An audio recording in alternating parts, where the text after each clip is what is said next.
नमस्कार। Dayanand online classes में आपका हार्दिक अभिनंदन करता हूं। पिछली क्लास में हम पढ़ रहे थे ऑक्सीकरण अंक। ऑक्सीकरण अंक के हमने कुल एग्जाम्पल देखे थे और एक बच्चे का एक क्वेश्चन आया था ऑक्सीकरण अंक ज्ञात करने से संबंधित। पहले उसको करते हैं, उसके बाद में हम नामकरण की पद्धति पढ़ेंगे।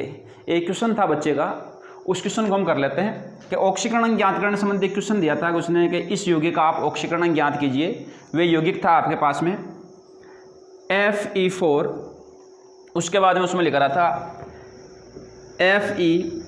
FeCN6 का होल और उसके बाद में उस यौगिक को लिखा था बड़े कोष्ठक के बाद उसने थ्राइस।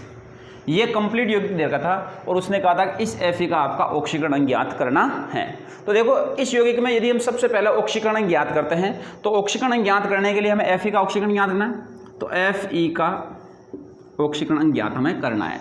अब यहाँ पे क्या दे रखा है, Fe4 दे रखा है, तो यहाँ पे क्या लिखेंगे 4 इंटू Fe का ऑक्सीडेशन नंबर हो जाएगा प्लस यहाँ पे Fe कितने 3 है, तो इसको 3 को हम लिखने के लिए ये केवल इस कोष्ठक के 3 है तो यहाँ क्या लिखेंगे 3 इंटू एक्स प्लस यहाँ पे Cn है और Cn कितना यहाँ पे 6 है। अब 6 के बाद में यहाँ पे कितने से इंटू होते हैं 18 से, -1 हो जाएगा नहीं हो जाएगा, तो इसको क्या लिखेंगे 18 क्षेत्री की 18 प्लस 1 माइनस एक्स इक्वल 0। ये चीज़ होगी कि नहीं होगी। अब यहाँ पे देखो कि 4 इंटू, अब Fe का ऑक्सीडेशन नंबर देखना है। यहाँ पे तो आपने Cn का लिख दिया, तो सीधा सा पहले आप यहाँ पे ये भी कह सकते हो कि 18 इंटू Cn का ऑक्सीडेशन नंबर बराबर 0, ये लिखोगे। अब यहाँ पे देखो 4 इंटू Fe का ऑक्सीडेशन नंबर है, Fe का यहाँ पे क्या +3 plus 3 into x 3x plus 18 into -1 equal 0। तो यहाँ पे क्या हो जाएगा 4 तरीकी 12 प्लस 3x, 18 को -1 से गुणा किया कितना हो जाएंगे 18 इक्वल 0। तो अब ये -18 हो गए। अब यहाँ पे क्या दे रखा है 3x दे रखा है, तो यहाँ पे 12 प्लस ये माइनस, तो क्या हो जाएगा 3x बराबर 6।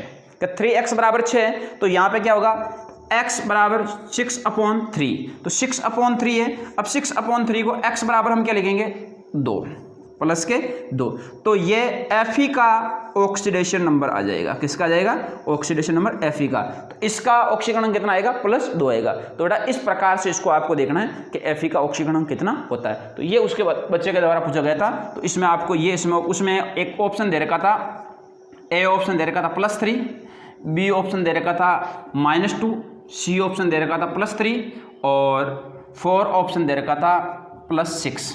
इसमें उसका आंसर हो जाएगा सही, वे सॉरी +2 था वहाँ पे, हाँ, तो ये उसमें ऑप्शन हो जाएगा C वाला करेक्ट। तो ये आपका क्वेश्चन था, इसको इस प्रकार से आपको देखना है। अब यदि इसके बाद में हम आगे की बात करते हैं तो वह होगा आपका नामकरण। नामकरण के बारे में हम देखते हैं कि नामकरण किस प्रकार से किया जाता है। तो आपका टॉपिक रहेगा उपसहसंयोजक यौगिकों का नामकरण। उपसहसंयोजक यौगिकों का नामकरण। उपसहसंयोजक यौगिकों का नामकरण। अब उपसहसंयोजक यौगिकों के नामकरण की यदि हम बात करते हैं तो सबसे पहले उपसहसंयोजक यौगिकों के नामकरण के कुछ विशेष बिंदु हैं, उन बिंदुओं को हमें जानना है कि उन बिंदुओं को ध्यान में रखते हुए ही हमें उपसहसंयोजक यौगिकों का नामकरण करना है। तो पहले उन बिंदुओं को पहचानते हैं कि कौन कौन से बिंदु हैं, उसके बाद में एग्जाम्पल लेकर हम उनका नामकरण करेंगे। तो पहले विशेष तौर से हमें उन बिंदुओं की बात करनी है कि बिंदु कौन कौन से हैं जिनके द्वारा हम इनका नामकरण करते हैं। तो पहला बिंदु आता है, उसमें हम लिखते हैं कि सबसे पहले यदि आपको दे रखा है धनायन का नाम लिखते हैं। किसका नाम लिखते हैं धनायन का नाम लिखते हैं, और धनायन का नाम लिखते हैं तो यहां पे कोष्ठक में लिखना इसके नाम में कोई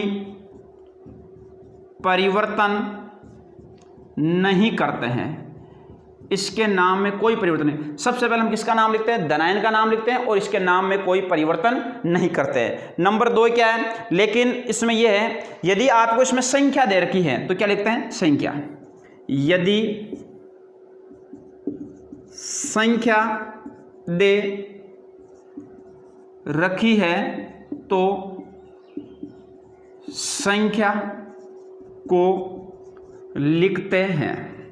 अब यदि आपको कोई संख्या दे रखी है तो उस संख्या को हमें क्या करना है? लिखना है। तो पहले इसके बिंदुओं को देख लेते हैं कौन कौन से इसके बिंदु है, उसके बाद में इन बिंदुओं के अकॉर्डिंग हम उसका नामकरण करेंगे। अब नंबर 2, धनायन के बाद में आपके पास में आता है कि जो लिगेंड है, तो लिगेंड का नाम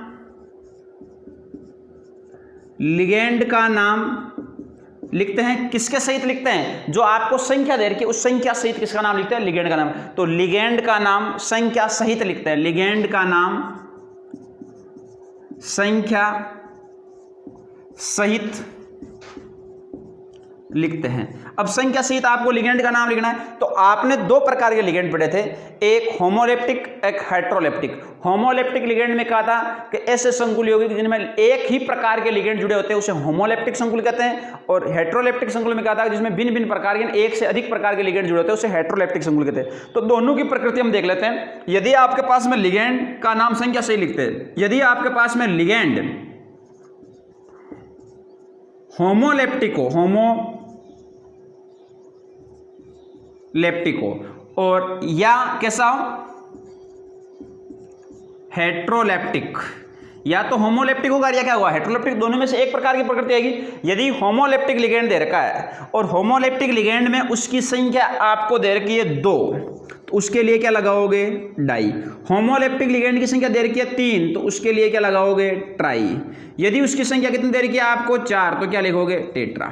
ये तो होमोलेप्टिक लिगेंडों के लिए। जैसे आपको दे दिया होमोलेप्टिक लिगेंड में एक ही प्रकार के लिगेंड, जैसे दिया CN का होल ट्वाइस, तो इसके लिए डाइसाइनाइड लिखोगे, क्योंकि 2 के लिए क्या आएगा? डाइसाइनाइड। तो ये आपको इसमें ध्यान रखना है। और यदि वहां पे होमोलेप्टिक लिगेंड नहीं होगा, कैसा लिगेंड है? हेट्रोलेप्टिक लिगेंड है, तो हेट्रोलेप्टिक लिगेंड के लिए क्या लिखोगे आप? ABCD आदि से उसको क्या करेंगे? हम प्रदर्शित करेंगे। तो इनके लिए अभी देखते हैं भाई हेट्रोलेप्टिक को ABCD से किस प्रकार से प्रदर्शित करते हैं, उनकी हम बात करेंगे। नंबर 3 पॉइंट आता है कि लिगेंड आपको दे रखे हैं। नंबर 3 पॉइंट आता है कि किसका नाम लिखते हैं हम? केंद्रीय धातु परमाणु का। केंद्रीय धातु परमाणु का। उसके बाद में किसका नाम लिख देते हैं? केंद्रीय धातु परमाणु का नाम लिख देते हैं। अब केंद्रीय धातु परमाणु का नाम लिखने के बाद में जो अगला आपका पॉइंट आता है तो उसमें लिखते हैं, अगले पॉइंट में हम लिखेंगे धातु का ऑक्सीकरण अंक। धातु का ऑक्सीकरण अंक। और किसमें लिखेंगे? धातु का ऑक्सीकरण अंक लिखेंगे किसमें? रोमन संख्या में। रोमन संख्या में धातु का ऑक्सीकरण अंक लिखेंगे रोमन संख्या में। तो ये हो जाएगा। अब नंबर 5 बात करते हैं कि 5वां पॉइंट कौन सा आएगा? तो 5वें पॉइंट में लिखेंगे यदि ऋणायन हो तो उसका नाम लिखते हैं लेकिन संख्या नहीं लिखते हैं। अब ऋणायन दे रखा है और उसका नाम लिखना, जैसे आपको लिख दिया Cl। अब उसकी कितनी भी संख्या है, चाहे 5 है, 3 है, 4, उसकी संख्या नहीं लगाते हैं किसकी उपस्थिति में? यौगिक के रूप में। तो ये चीज़ आपको पता होनी चाहिए कि नंबर 5 के भाई ऋणायन का नाम लिखते हैं, उसकी संख्या नहीं लिखते हैं। अब इसके अलावा अब एक चीज़ और आती है, उसको आपको नोट में विशेष तौर से ध्यान रखना है। यहीं पर लिख देता हूँ उसको कि इसके अलावा क्या आपको एक विशेष ध्यान रखना है। 2 बातें और बची उनको मैं बता देता हूँ। यदि आपके पास में लिगेंड है और लिगेंड में पहले से ही डाई ट्राई लगा हुआ है, जैसे आप लिगेंड की बात की, आपने एक लिगेंड लिखा AN, इसको क्या बोलेंगे? Ethylene diamine. अब एथिलीन डाइएमीन बोलेंगे तो इसकी संख्या कितनी लिख दिया आपने? बाहर 2 लगा दिया। 2 लगाने पर डाई तो ऑलरेडी इसमें आ रखा है। तो इन चीज़ों के लिए हम क्या लिखते हैं? तो 2 आता है, वहां पे सबसे पहले हम क्या लगाते हैं? डाई ट्राई टेट्रा आता है, उसकी जगह डाई की जगह लिखते हैं 20, ट्राई की जगह 30, 4 की जगह टेट्रा किस। तो इस प्रकार के यौगिकों का हमें उपयोग करना है। तो इसमें हमें एक लाइन लिखनी है, उस लाइन को ये ध्यान रखना है, यदि किसी लिगेंड में पहले से ही डाई ट्राई टेट्रा आदि का उपयोग किया गया है, पहले से ही डाई ट्राई टेट्रा आदि का उपयोग किया गया है, तो उनकी संख्या को निम्न शब्दों से दर्शाते हैं। जैसे आपके पास में डाई दे रखा है, तो डाई के लिए क्या लिखते हैं, डाई को दो के लिए क्या लिखेंगे 20, 3 है तो 3 के लिए क्या लिखेंगे ट्रिस, क्या लिखेंगे 3, 2 के लिए डाई, 3 के लिए क्या लिखेंगे ट्रिस, और 4 के लिए टेट्राकिस। तो इस प्रकार से हमें यौगिकों को दर्शाना है कि जैसे मैं बात करूं तो ऐसे कह सकता हूं, जैसे आपको लिख दिया EN का होल ट्वाइस, इसको आप एथिलीन डाई लिखोगे तो क्या लिखोगे 20 एथिलीन डाई एमीन। यदि आपको लिख दिया EN का होल थ्राइस तो इसको क्या लिखोगे 30 एथिलीन डाई एमीन। तो ये इनके नामकरण के लिए लिखा जाता है। अब इस प्रकार के यौगिक, और एक सबसे इंपॉर्टेंट इसमें बात ये बचती है कि जो भी आपके पास में संकुल यौगिक दे रखे हैं उन सभी शब्दों को एक ही लाइन में लिखते हैं यदि वे कैसे है आयनिक यौगिक। धात्विक लोगों को अलग अलग लिखते हैं, आयनिक यौगिक को हमें एक ही लाइन में लिखना है। तो ये मुख्य बातें हैं 5, इनको हमें ध्यान रखना है। अब यदि हम एक एग्जांपल लेते हैं और उसकी बात करते हैं इसको सबसे पहले किस प्रकार से लिखा जाता है, कि आपको दे रखा है एग्जांपल यहां पे मैं बता देता हूं इनके अकॉर्डिंग, एक बार देखना ध्यान से। K4FeCN6 ये दे दिया। अब देखो पहला नियम क्या है कि धनायन का नाम लिखते हैं, उसके नाम में कोई परिवर्तन नहीं करते हैं। यदि संख्या दे रखी है तो संख्या को भी लिखते हैं। तो सबसे पहले आपको धनायन का नाम लिखना है। अब धनायन इसमें आपके पास में कौन है पोटेशियम, तो इसकी संख्या यदि आगे कोई संख्या होती तो उसको लिखते हैं, तो इसमें धनायन यही है तो इसको क्या लिखेंगे पोटेशियम। अब पोटेशियम के बाद में क्या लिगेंड का नाम संख्या सहित लिखते हैं। इसके बाद में किसका नाम लिखेंगे लिगेंड का नाम, किस सहित लिखेंगे संख्या सहित। अब संख्या सहित लिखेंगे यदि वह लिगेंड कैसा है होमोलेप्टिक है, एक ही प्रकार का लिगेंड है तो कैसा लिगेंड होगा होमोलेप्टिक होगा। और होमोलेप्टिक में 2 के लिए डाई, 3 के लिए ट्राई, 4 के लिए टेट्रा, 5 के लिए पेंटा, 6 के लिए हेक्सा, और हेप्टोलेप्टिक होता है ABCD के रूप में लिखते हैं। तो यहां पे क्या लिख दिया आपने पोटेशियम, पोटेशियम के बाद में 6 को क्या लिखते हैं हेक्सा, 6 को क्या लिखेंगे यहां पे हेक्सा। अब हेक्सा के बाद में क्या लिखेंगे साइनो, क्या लिखेंगे साइनो। अब साइनो के बाद में देखो ध्यान से केंद्रीय धातु परमाणु का नाम लिखते हैं। किसका नाम लिखते हैं केंद्रीय धातु परमाणु का नाम लिखते हैं, और केंद्रीय धातु परमाणु का नाम लिखते हैं। तो सबसे पहले इसमें आपने लिख दिया यहाँ पे केंद्रीय धातु परमाणु का फेरस, इसको क्या बोलेंगे फेरेट, क्या बोलेंगे फेरेट। अब फेरेट लिखने के बाद में यदि ऋणायन हो तो उसका नाम लिखते हैं और उसकी संख्या नहीं लिखते हैं। अब इसमें एक चीज यहाँ पे धातु का ऑक्सीकरण अंक कौन सी संख्या में लिखते हैं रोमन संख्या में लिखते हैं। कौन सी संख्या में लिखते हैं रोमन संख्या में लिखते हैं। तो इसमें इसका ऑक्सीकरण अंक लिखना है, किसका केंद्रीय धातु परमाणु का। तो ऑक्सीकरण अंक देखो किस में लिखना है छोटे कोष्टक में लिखना है, रोमन संख्या में लिखना है। इसका ऑक्सीकरण अंक यदि बात करें तो क्या लिखेंगे यहाँ पे देखो देखें K4FeCN का होल 6 है, तो 4 × +1 + x + 6 × -1 = 0, 4 + x - 6 = 0, x + 2। तो यहां पे रोमन संख्या में क्या आ जाएगा 2 आ जाएगा। तो इसका नाम क्या जाएगा पोटेशियम हेक्सासाइनोफेरेट, और इसको किस लाइन में लिखना है एक ही लाइन में लिखना है। तो ये इसका नामकरण हुआ कि नहीं हुआ, तो इन पॉइंटों के आधार पर हमें इसका नामकरण करना है। तो ये चीज हमें पता होनी चाहिए। इसी प्रकार से हम और एग्जाम्पल लेते हैं और उनकी बात करते हैं। तो देखो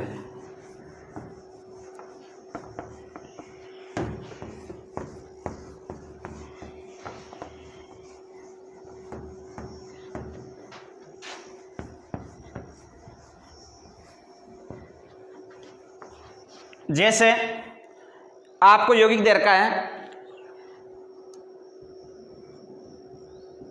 NiCO का होल 4, ये दे दिया आपको एक यौगिक, इसका आपको नामकरण करना है। तो इसके नामकरण में क्या है कि सबसे पहले धातु परमाणु नहीं है, किसका नाम लिखेंगे? लिगेंड का। लिगेंड को किस सहित लिखेंगे? उसकी संख्या सहित है।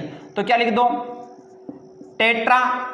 अब टेट्रा के बाद में यहां पे CO है, तो इस CO को देखो, ध्यान देना, एक दो चीजें इसमें बहुत बड़ी, एक तो COS से लिखा जाता है, एक COS से लिखा जाता है। ये कार्बोनिल है, ये कोबाल्ट है। ये दोनों चीजें आप यदि बराबर है तो कार्बोनिल है, और छोटा तो क्या है? कोबाल्ट है। तो ये चीजें आप ध्यान रख लेना। तो इसमें लिखेंगे हम कि 4 को क्या लिखा आपने? टेट्रा। टेट्रा के बाद में C को क्या बोलते हैं? कार्बोनिल। कार्बोनिल। इसके बाद में ये क्या है? निकिल। तो निकिल है, तो इसको सिंपल सा क्या लिख देंगे? निकिल। अब निकिल लिखने के बाद में इसको एक लाइन में लिखना है। अब यहाँ पे रोमन संख्या में क्या लिखना है? इसका ऑक्सीकरण अंक लिखना है। तो रोमन संख्या में ऑक्सीकरण अंक लिखना है। ऑक्सीकरण निकालेंगे तो क्या लिखेंगे? x + 4 × 0 = 0 है, तो इसका मान क्या जाएगा? 0। इसकी रोमन संख्या में क्या लिख देंगे? 0 लिख देंगे ऑक्सीकरण। तो टेट्रा कार्बोनिल निकिल, इसका नाम क्या हो जाएगा? Tetra carbonyl nickel. इसमें किसी कोई प्रॉब्लम नहीं होनी चाहिए। इसके अलावा जैसे हम अगला यौगिक लें, तो उस अगले यौगिक में जैसे आपने लिखा नंबर 3 Na, सोडियम है। यहां पे लिखा आपने AgCN का होल ट्वाइस। ये लिखा कि नहीं लिखा? NaAgCN का होल ट्वाइस। तो इसमें सबसे पहले धनायन का, धनायन क्या है? सोडियम। सोडियम के बाद में लिगेंड का नाम, लिगेंड यहां पे कितने? 2 के लिए क्या लगाएंगे? यहां पे डाई। डाई। डाई के बाद में CN को क्या बोलते हैं? साइनो। Ag, और Ag का आपने नाम लिखा था, सिल्वर को हम क्या बोल रहे थे? अर्जेंटेट। अर्जेंटेट। और इसका ऑक्सीकरण अंक +1, यहां पे +1 हो जाएगा। इसका x यहां पे 2 × -1, तो क्या आ जाएगा इसका ऑक्सीकरण अंक? 1। कौन सी संख्या में? रोमन संख्या में। इसको आप 1 लिख देना। नंबर 4 नंबर, यदि आपके पास में कोई यौगिक दे रखा है और उसको ऐसे दे रखा है कि पोटेशियम है, इसके बाद में PtCl3, और यहां पे दे रखा है NH3, और PtCl3 NH3, और ये हो गया बड़ा कोष्टक। तो अब देखो, इसका आपको नाम लिखना। सबसे पहले आपके पास में ये क्या है? धनायन है, तो क्या लिखोगे? पोटेशियम। पोटेशियम के बाद में लिगेंड कौन है?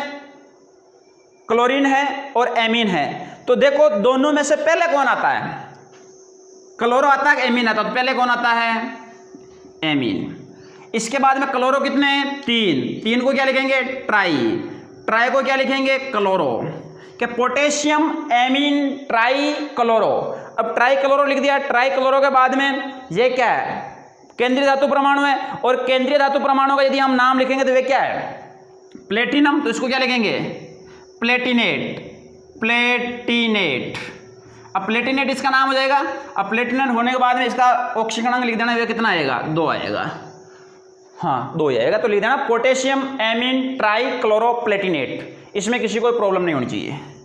नंबर 5, यदि आपके पास में ले दे रखा है Fe4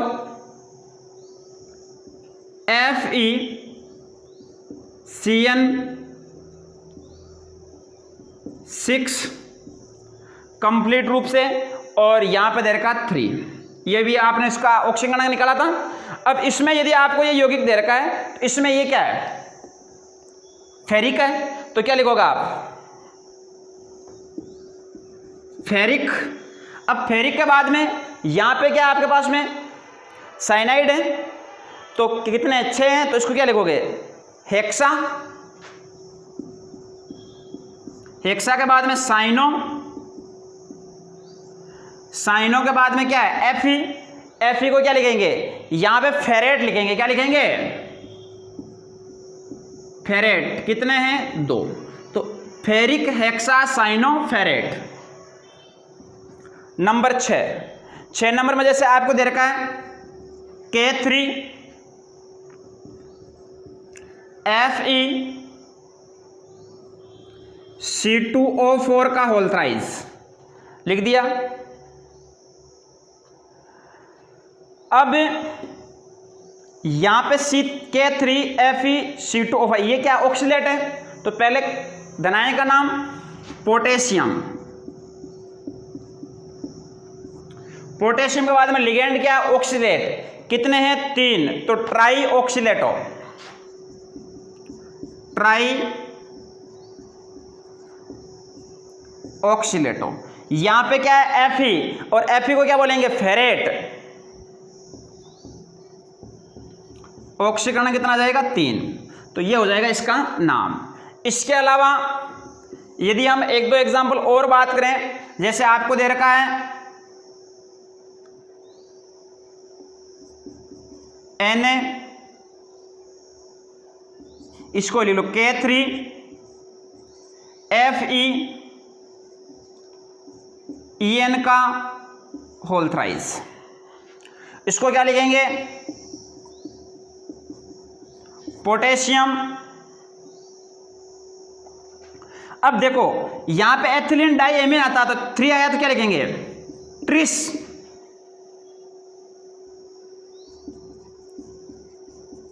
ethylene di amine, potassium tris ethylene di amine ferrate. तो इसमें आपको किसका ध्यान रखना है? ट्रिस का ध्यान रखना है। तो ये नामकरण आप आसानी से इनके लिख सकते हो, तो ये चीज आपको पता होनी चाहिए। तो इस प्रकार से आपके पास में जितने भी यौगिक हो उनके नामकरण आपको करने हैं। अब देखो एक एग्जाम्पल और देखते हैं, उसका आपको विशेष तौर से ध्यान रखना है, जिक्र करना उसका, उसको देख लेते हैं। तो एक एग्जाम्पल और देखते हैं,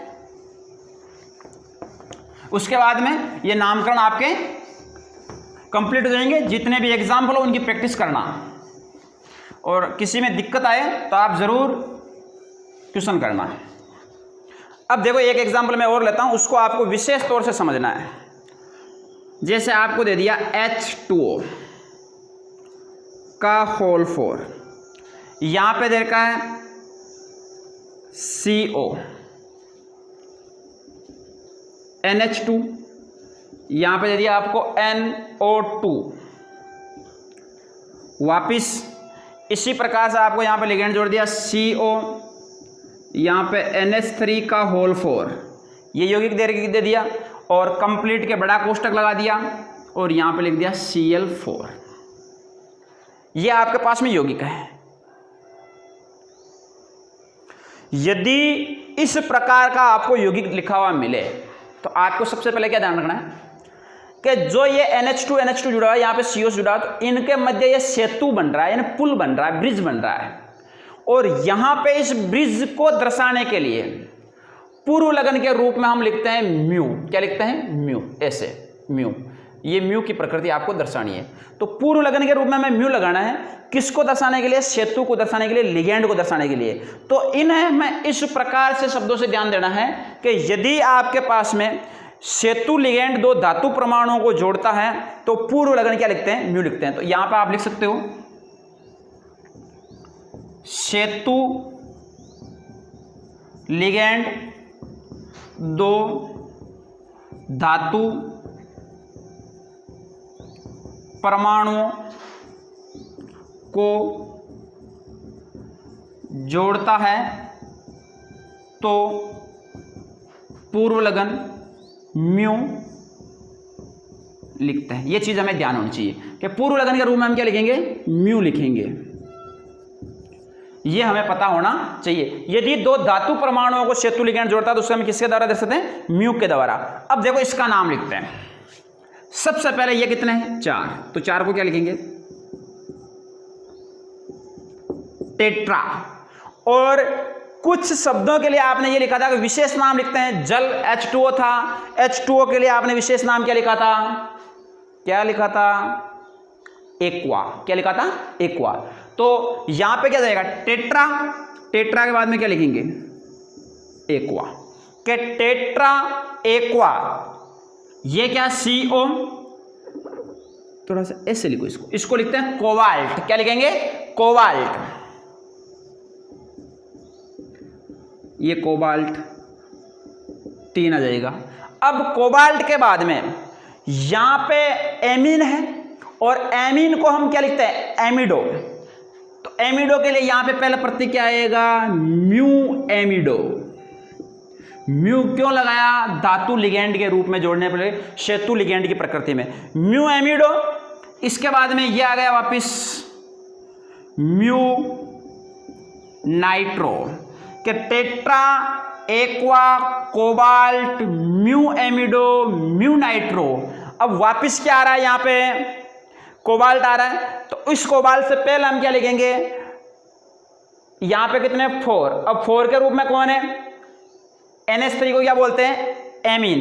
तो टेट्रा एमीन क्या लिखेंगे? Tetra amine. अब टेट्रा एमीन के बाद में यहां पे क्या आ गया? वापिस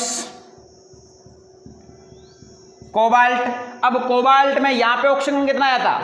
3 आया था, तो यहां पे भी ऑक्सीजन कितना आएगा? 3। अब इन 3 को दर्शाने के बाद में एक यौगिक और बच गया Cl, यानी ऋणायन होता है, उस ऋणायन की हम संख्या नहीं दर्शाते हैं, तो इसको क्या लिख देंगे? क्लोराइड। क्या लिख देंगे? क्लोराइड। तो इसका नाम क्या जाएगा?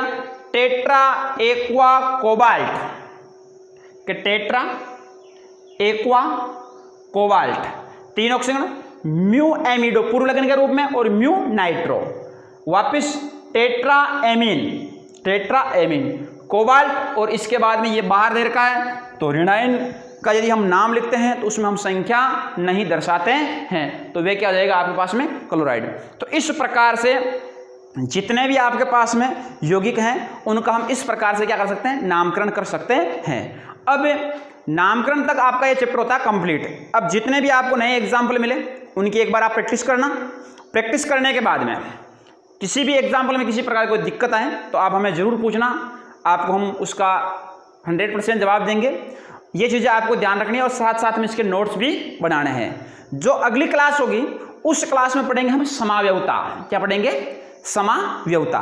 समाव्यवता के बारे में पढ़ेंगे। समाव्यवता कितने प्रकार की होती है, समाव्यवता कहते किसे हैं, उसमें जो सिस और ट्रांस की स्थिति कैसी होती है, किन प्रकार से उनमें संरचनाओं का निर्माण होता है, तो ये चीज़ें हमें विशेष तौर से ध्यान रखनी है। तो अगली क्लास में पढ़ेंगे समाव्यवता। इस क्लास के लिए इतना ही। धन्यवाद।